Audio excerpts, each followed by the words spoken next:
Bom dia, oitavo B. Hoje é dia 2, né? De dezembro já, quarta-feira. Vamos terminar aí nosso conteúdo, pessoal. Mas essa semana nós encerramos, né? As aulas desse ano letivo, porque na próxima segunda-feira começam as provas bimestrais. Então vamos lá, nós temos 3 aulas para terminar o conteúdo, corrigir a unidade 3 e unidade 4, que é as atividades, né? Então vamos lá. Nós paramos aí na página 322, estávamos falando sobre os métodos anticoncepcionais. Então paramos aí nós falamos sobre a pílula anticoncepcional, né? Que é o método mais comum, tá? Mais simples e que é bastante eficaz. Vamos ver aí o adesivo anticoncepcional. Esse adesivo, pessoal, é um adesivo de plástico que é colocado no corpo da pessoa, de preferência nas costas, né? E abaixo do ombro, assim, que é um local que não dobre, né? De preferência locais que não dobre, né? Não forme dobra ao deitar ou ao fazer qualquer movimento, que aí esse adesivo ele deve permanecer por uma semana, né? Se for colocado numa região onde ele fique dobrando muito, a hora do banho ele pode sair, tá? Mas normalmente, se colocar ele correto e não colocar em nenhuma parte do corpo que tenha dobras, ele não sai. Depois de uma semana você que tem que tirar. Ele é trocado, se coloca uma semana, aí depois a segunda, terceira semana, aí na quarta semana você já não coloca mais porque é a semana em que você vai menstruar. Ele vai liberando, esse adesivo ele vai liberando o hormônio na corrente sanguínea através da pele. A pele absorve o hormônio que está no adesivo e aí distribui pela corrente sanguínea, tá? Ele está dizendo aí, ó, adesivo anticoncepcional. É um adesivo plástico que contém a combinação dos hormônios estrógeno e progesterona.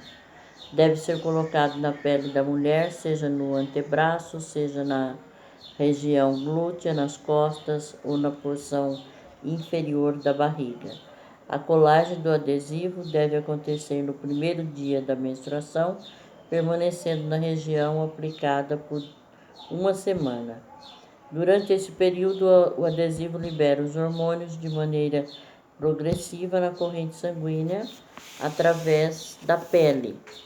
Na segunda e na terceira semanas, o adesivo que já liberou os hormônios nele presente deve ser substituído por outros 2 adesivos da mesma constituição, um de cada vez, sempre no mesmo dia da semana, para que a liberação de hormônio no organismo não seja interrompida.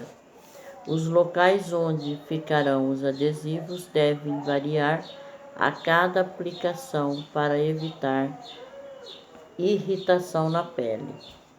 Na quarta semana, o terceiro adesivo deve ser retirado e não será reposto durante esse período, recomeçando na semana seguinte, quando ocorrerá uma nova menstruação. Ou seja, ali tem uma foto ali, ó, de colocando esse adesivo, tá? Então vai colocando esse adesivo até a terceira semana e aí retirou da terceira semana, não coloca mais, que já é o período em que a mulher vai menstruar, tá?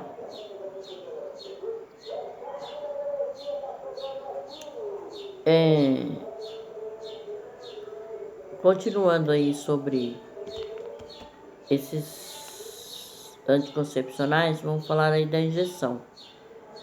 Essa injeção aí é a base de hormônio, né?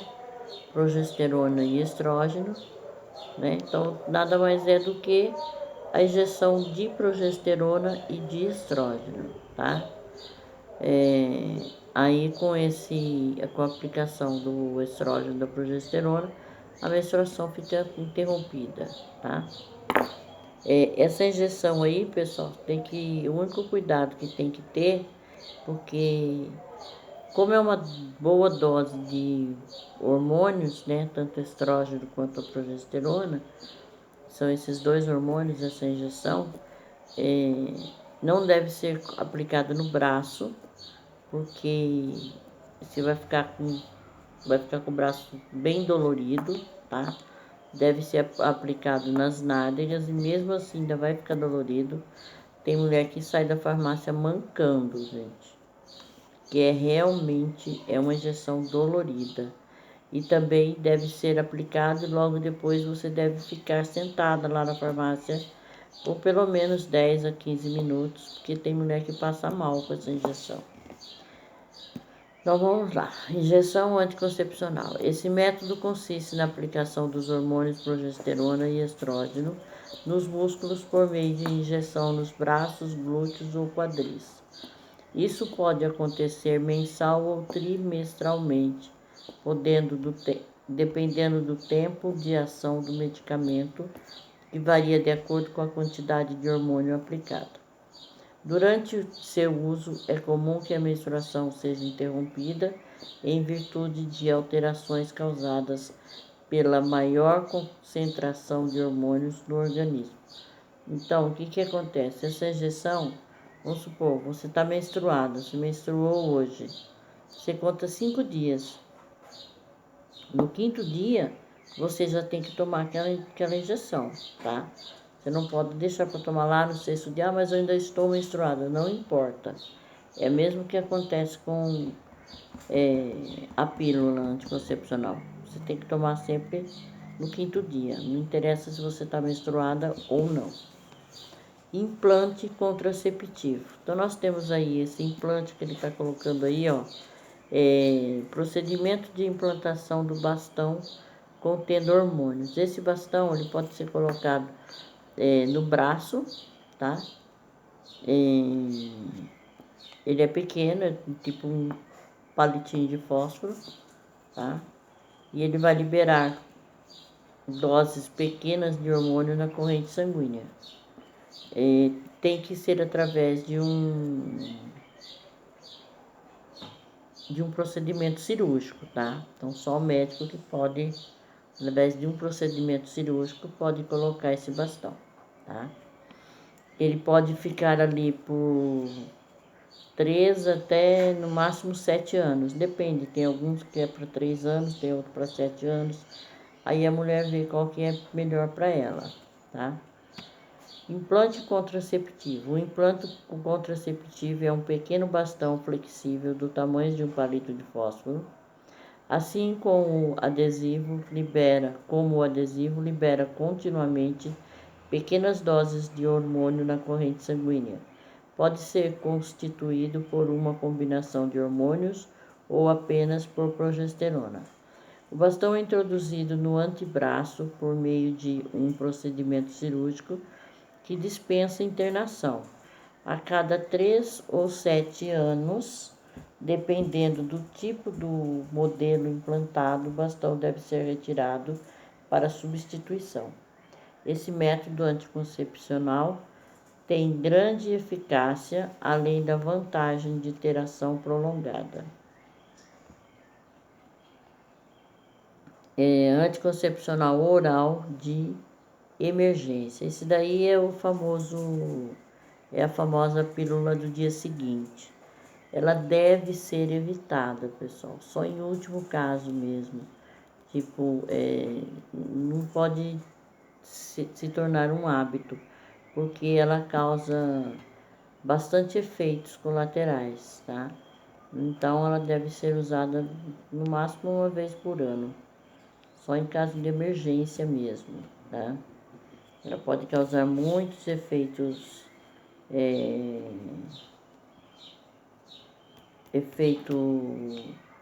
colateral. Por quê? pode causar efeito colateral. Veja bem, ela vai ter que ter tanto hormônio, é uma pílula que ela tem uma concentração muito grande de hormônio, porque ela vai substituir aquela que você deveria tomar todos os dias. Você deve tomar em 72 horas até, pode tomar antes, mas você tem que tomar no máximo até 72 horas após a relação sexual. Mas ela é uma concentração muito grande de hormônio, por isso que ela causa esses efeitos colaterais. Anticoncepcional oral de emergência, conhecido também como pílula do dia seguinte, é um comprimido com altas doses de hormônio progesterona que deve ser utilizado após a relação sexual, caso não tenha sido adotado outro método contraceptivo para evitar o encontro dos gametas. Ele deve ser ministrado apenas em situações de extrema necessidade, pois a sua dose hormonal corresponde à metade de uma cartela mensal da pílula anticoncepcional. Por isso, pode causar muitos efeitos colaterais agressivos ao organismo, como náuseas, alterações no humor, ganho de peso e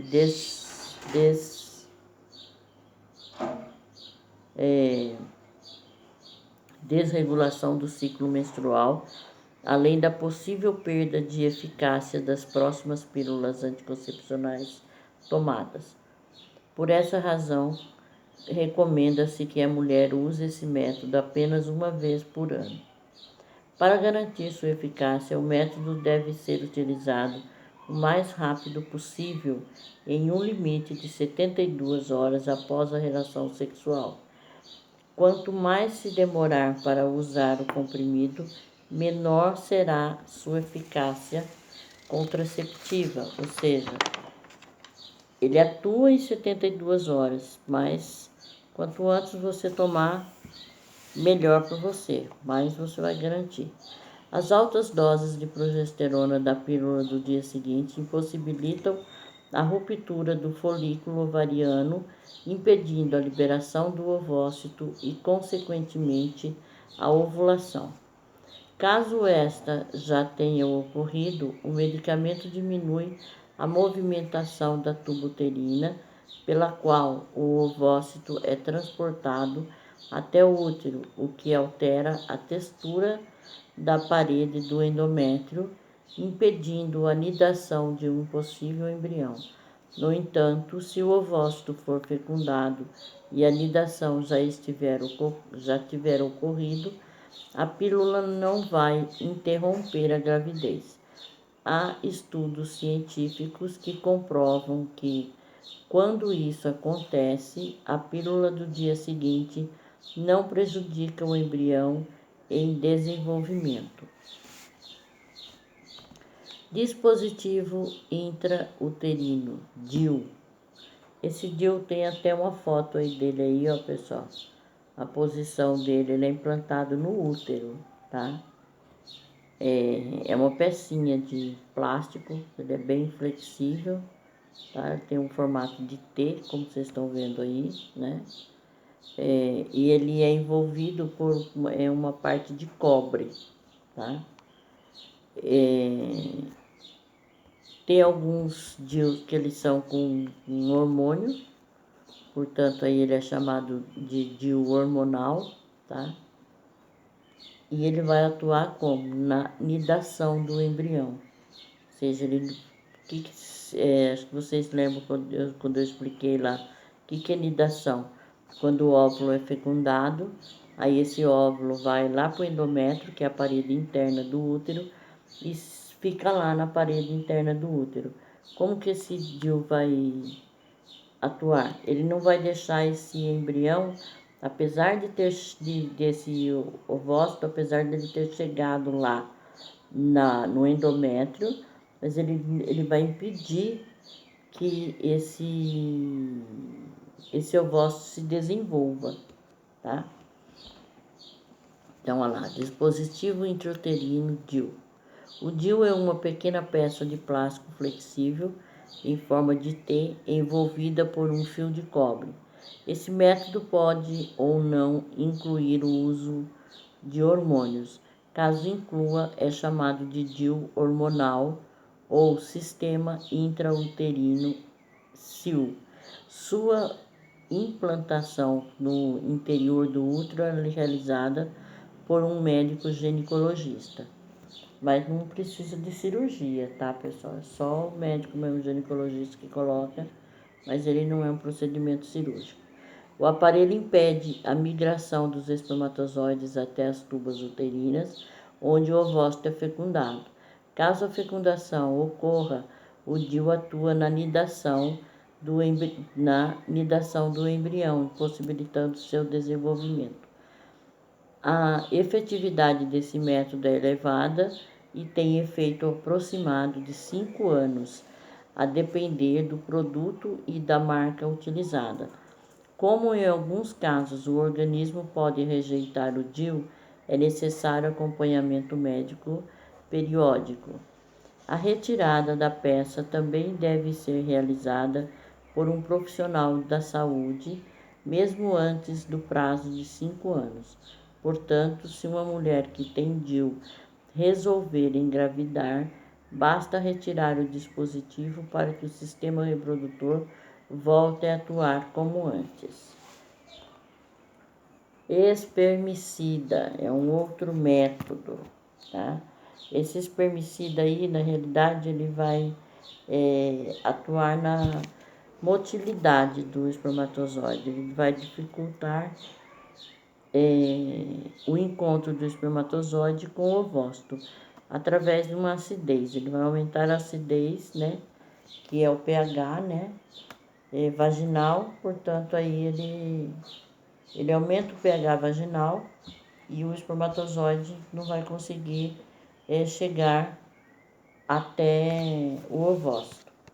São produtos contraceptivos livres de hormônios que atuam na motilidade dos espermatozoides, dificultando seu encontro com o ovócito. Não são indicados como único método contraceptivo, devendo ser complementado com outros que ofereçam barreira física. Podem ser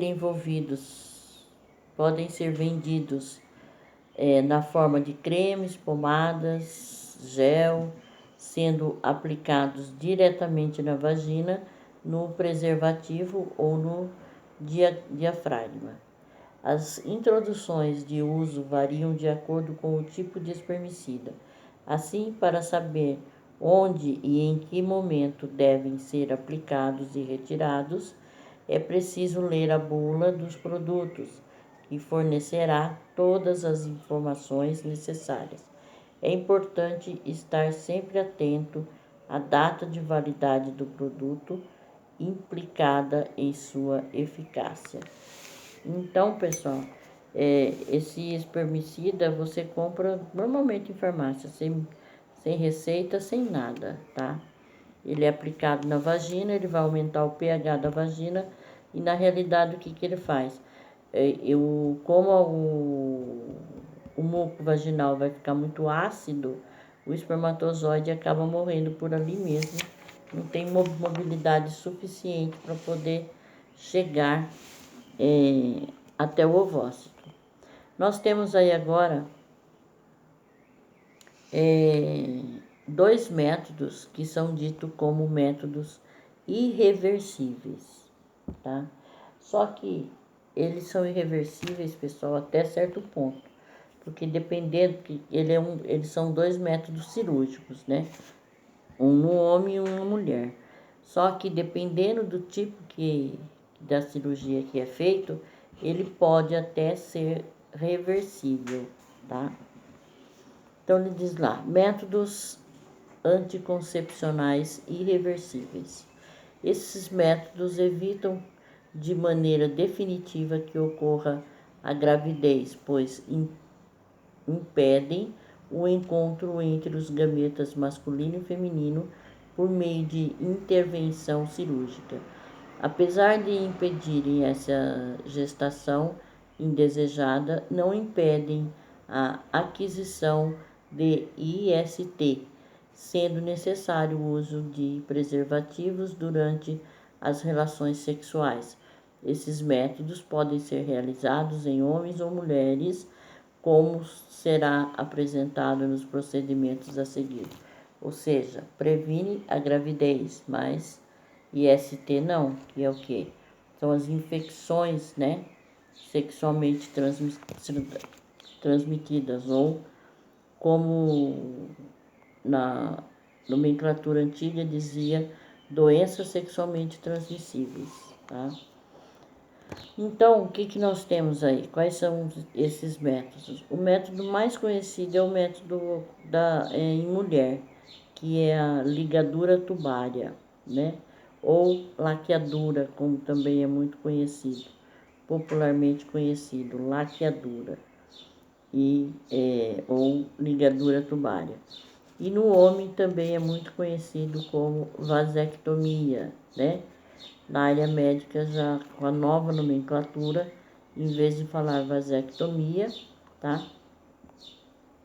Denomina-se deferentectomia. Por que deferentectomia? Porque é no canal os canais deferentes é que são cortados. Se corta, aí corta o canal deferente, não tem como o espermatozoide passar. Podem ver aí, ó, tem uma foto aí.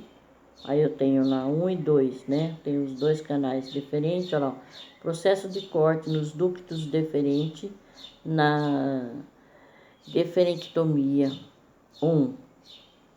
É realizado a ruptura dos ductos deferentes. 2. É feito o procedimento para que as extremidades cortadas não voltem a se juntar. Após a deferenctomia, os testículos permanecem no interior do saco escrotal, não sendo removidos, tá? Então, ele corta, né? E aí não tem como, fica um espaço ali, então não tem como passar o espermatozoide, tá? Vamos ver o que ele está dizendo ali, ó. Também denominado vasectomia, trata-se de um método eficiente e muitas vezes definitivo. Ó, colocou aí, ó, muitas vezes definitivo, que torna o homem infértil, isso é, incapaz de se reproduzir. Por meio de procedimentos cirúrgicos, ductos deferentes são cortados e suas extremidades são amarradas, cauterizadas, costuradas ou grampeadas, interrompendo o caminho pelo qual passam os espermatozoides durante a ejaculação. Assim, esses não conseguem seguir para o ducto ejaculatório e ficam retidos, sendo fagocitados pelo corpo, ou seja, destruídos pelo próprio corpo. A ejaculação, a ereção e o desempenho sexual não são alterados com a deferenctomia. O sêmen continua sendo produzido, mas sem a presença de espermatozoides. Ou seja, pessoal, tem homem que acha, passando um carro aí de propaganda,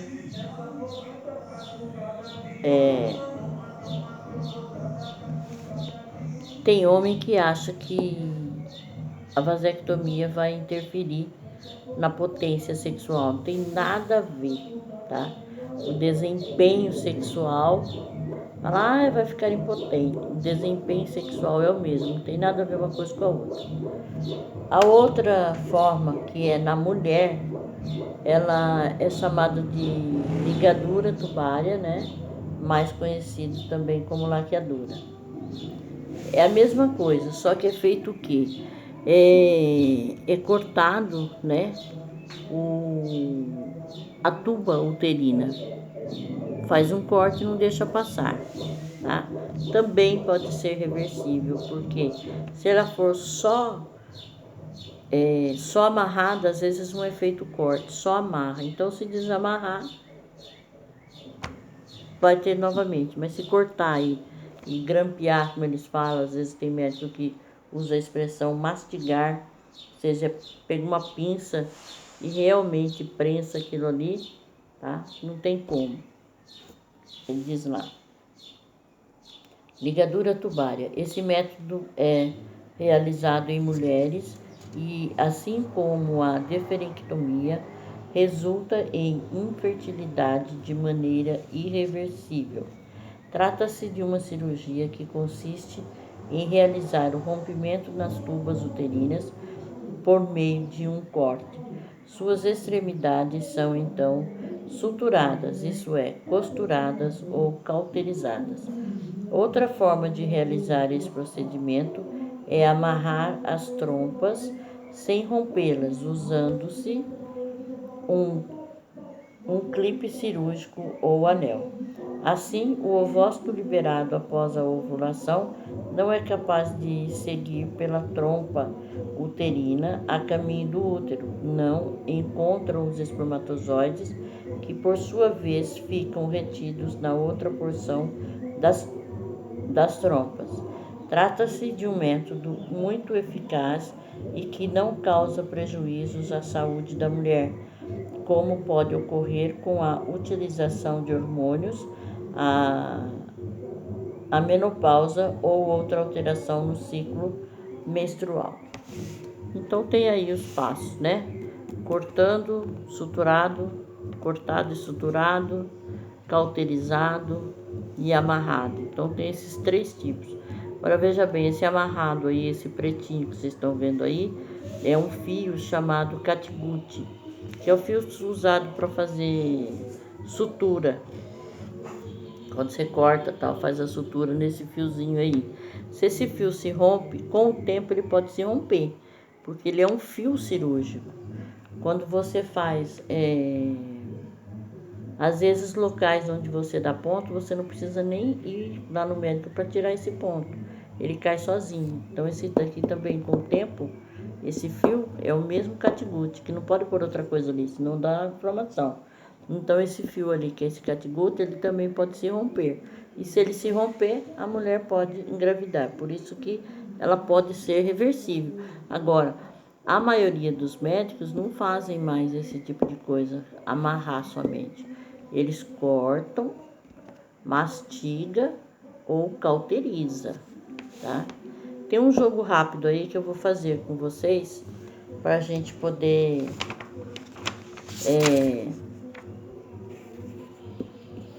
porque não vai dar tempo depois de ficar corrigindo isso daí. Vamos fazer juntos aí.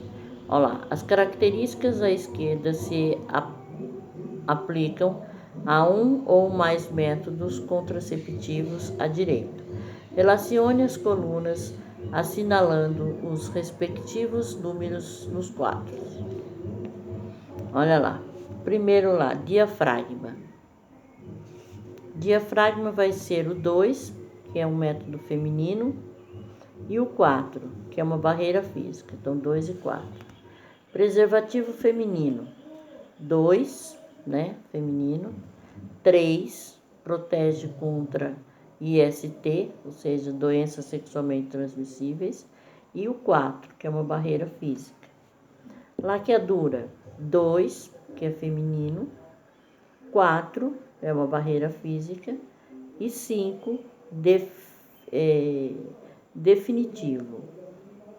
Então, ficou 2, 4 e 5. Método bilíngues. Aí nós temos lá 2, é feminino, e 7, procedimento natural. Não tem mais nada ali. Pílula anticoncepcional. 1, que é uma barreira química, porque todo medicamento é químico, né? 1, barreira química. 2, que é feminino. E o 8, pode causar efeitos colaterais. Preservativo masculino. 3, protege contra IST. 4, barreira física. E 6, masculino. Então, ficou 3, 4 e 6. Deferenectomia. 4, barreira física. 5, definitivo. E 6, masculino. Método tabelinha. 2, feminino. 7, procedimento natural. Só esses 2 aí. Vai ficar vago o último quadradinho aí. Adesivo anticoncepcional. 1, que é uma barreira química, porque é o hormônio que está sendo absorvido pela pele. 2, que é feminino. E 8, pode causar efeitos colaterais. DIU, o último aí, é 1, barreira química. 2, que é feminino. E o 8, pode causar efeitos colaterais, tá? Então, são esses 3 aí, o último, 1, 2 e 8, tá? Pessoal, na próxima aula nós vamos ver, nós temos mais 2 aulas, né? Nós temos uma amanhã, né? Que é dia 3. Temos uma amanhã, né? Que é quinta-feira, e temos uma sexta-feira. Então, nós temos 2 aulas. Então, amanhã nós vamos ver as ISTs. E na sexta-feira eu vou corrigir as atividades da unidade 3 e da unidade 4 que não foram corrigidas, tá? Se vocês tiverem alguma dúvida em relação a esse conteúdo, pessoal, tanto lá da unidade 3 quanto da unidade 4, né, até aqui onde nós vimos, me procura no privado que eu esclareço para vocês, porque eu sei que eu corri um pouquinho com esse conteúdo nesse 4º bimestre. Infelizmente, eu acho que eu calculei errado aí a quantidade de aulas e acabou que pode ser que vocês tenham ficado com alguma dúvida aí, mas se aconteceu, desde já eu quero pedir desculpa e dizer para vocês que dúvidas eu estou... podem entrar em contato comigo que eu faço questão de tirar todas as dúvidas de vocês, tá? Então, na próxima aula, que vai ser amanhã, nós vamos ver essas doenças e vamos encerrar o conteúdo. E aí, na sexta-feira, encerramos o nosso ano letivo com aula, né? Porque na segunda começam as provas. Então, até amanhã, pessoal.